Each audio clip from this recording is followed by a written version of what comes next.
So hello everybody and welcome to Retro Ratchet. So this episode's going to be the introduction to Kitt.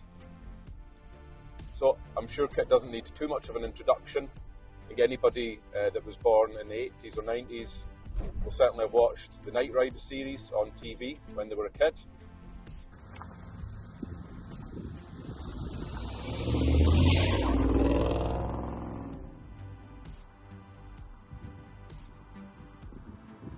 I'm going to talk about what it's like to drive. We're going to do some walk rounds, some drive-bys. In a separate video, I'm going to explain a bit more the technical aspects of the car, how it was built, some of the components that it's got on it.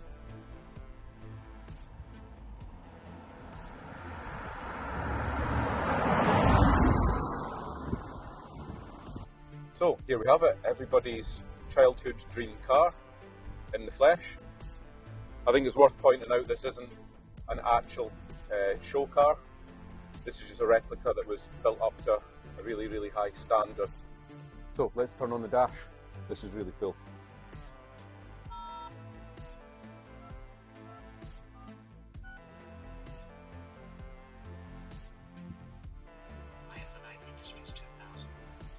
That's pretty impressive. Same startup sequence as in the show. I was saying earlier, all these buttons, they all work. We've got rocket boost, we've got rocket fire, ski mode. Ski mode's quite cool. Things like micro jam, auto roof, smoke release. And on the other side, we've got the more interesting ones. We've got turbo boost round there. Everybody loves that one.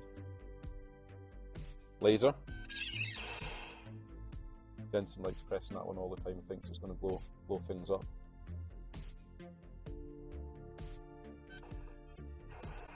And then the ejector seat. So yeah, pretty cool. All this in the middle here.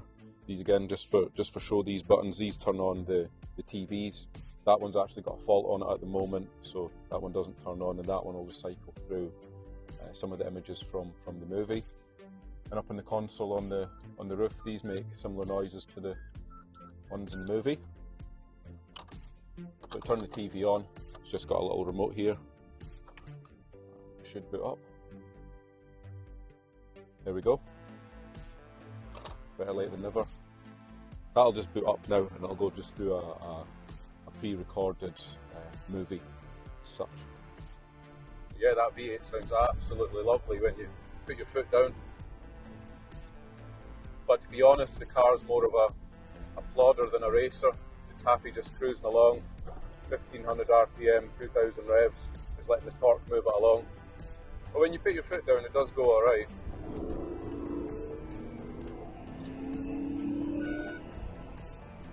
Right then, let's do a little walk round of Kitt. Right, okay, so we've got the T-tops on here, just like the movie car. Got the bowling ball hubcaps. Doesn't have the original TurboCast wheels on at the moment. That's probably something I'll look to invest in shortly for it. Obviously moving around to the front, you've got the scanner round here. Another question I often get asked is, does it have the red flashing light on the front of the bonnet? So yes, it does. The scanner works perfectly. You can change the modes and things, but I just leave it set at that. So another super cool feature of Kitt. And the nose cone, copy from the show. Bonnet scoop. We've got the earlier rear screen, doesn't have the heated rear window element in it. And moving around to the back, you've got the blackout panel that goes over the rear lights. Got the twin exhausts, a little bit of a difference from the movie car ones. They actually point down rather than straight out. But that's only a little bit of a detail.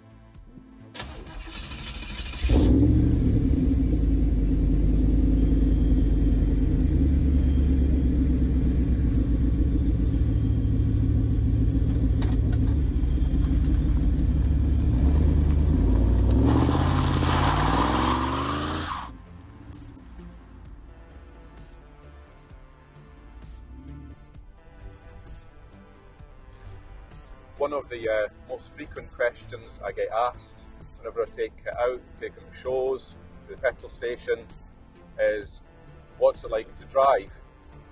So I've got mixed feelings about what the car's like to drive. On the one hand, you've got, well, it is the childhood dream car. You've got all of the dashboard and the history behind these cars. And then you've got the negatives, which is driving any 80s American car. They tend to float about the road, regardless of how much work you put into the suspension and steering. They don't brake particularly well. This one's a little bit more of a challenge because of the gull-wing steering wheel. It's fine when you're going straight like this, but as soon as you come to a roundabout where you have to indicate, it can be a little bit more challenging, to say the least. But it does add to the occasion of taking the car out. Here's Kitt's engine bay. So I'll go into this in a little bit more detail in another video, but looks really, really nice under here. Everything's been fitted really, really well. In fact, when you look at it, it's a 5.7, but the size of the engine bay, it actually looks like a tiny little engine.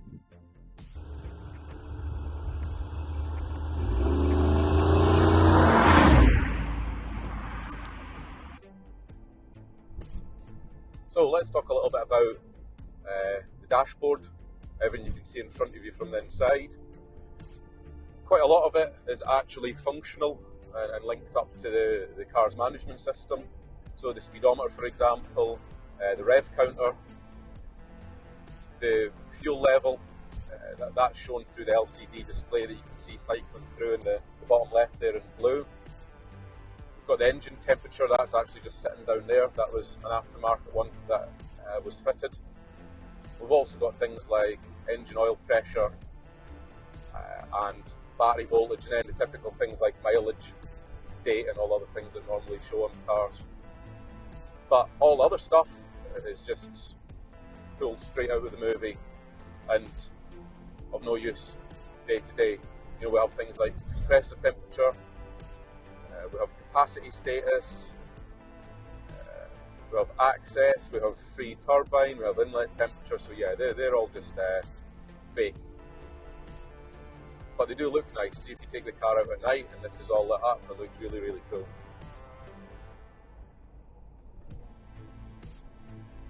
There is only one little negative, that if you drive it on a really, really sunny day, it can sometimes be difficult making out the dials, just with some glare on them. But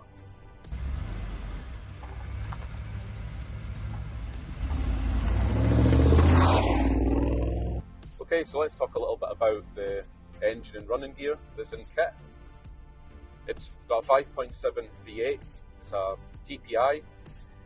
That wasn't the original engine, the previous owner switched that out. I'll get into that in a little bit more detail in one of the other videos.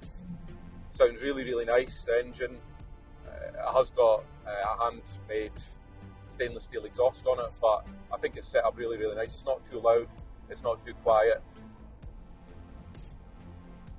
I've had no real issues with the engine as such. I've just serviced it, maintained it. Like I said, I'll do a bit more of a deep dive into that separately. Transmission's standard 4-speed. That was rebuilt, so it changes gear very, very smoothly. No issues at all with that. It was quite rough, the shifts, when I got it. It was jerking when I was putting it in to drive, but that's now all resolved. And as you can see here, it's just quite happy sitting 1700-1800 revs, plodding along nicely. Kitt's programmed so that as soon as it hits 50 mile an hour, we'll change into pursuit mode, but that makes no actual difference to the running of the car, that's just for show.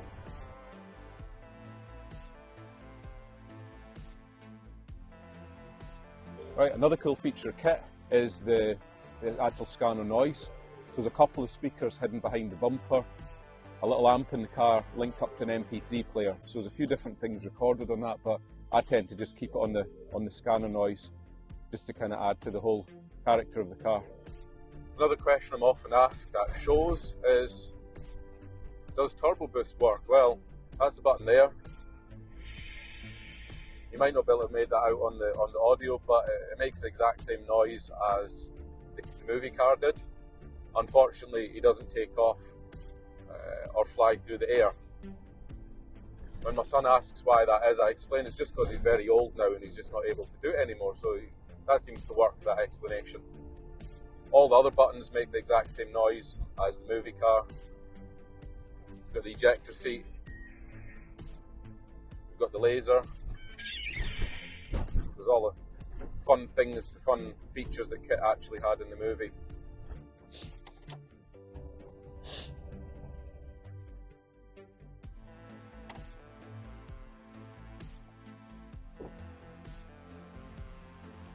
Okay, so this video didn't go as planned, as you can probably tell. Bonnet's up in the car, sitting at the side of a country road. I've just been out, it looks like the coil has packed in. We've got a feed to it, but we've got no HT feed back out of it, so that's awesome. Thanks Kitt, you're no longer my favourite car.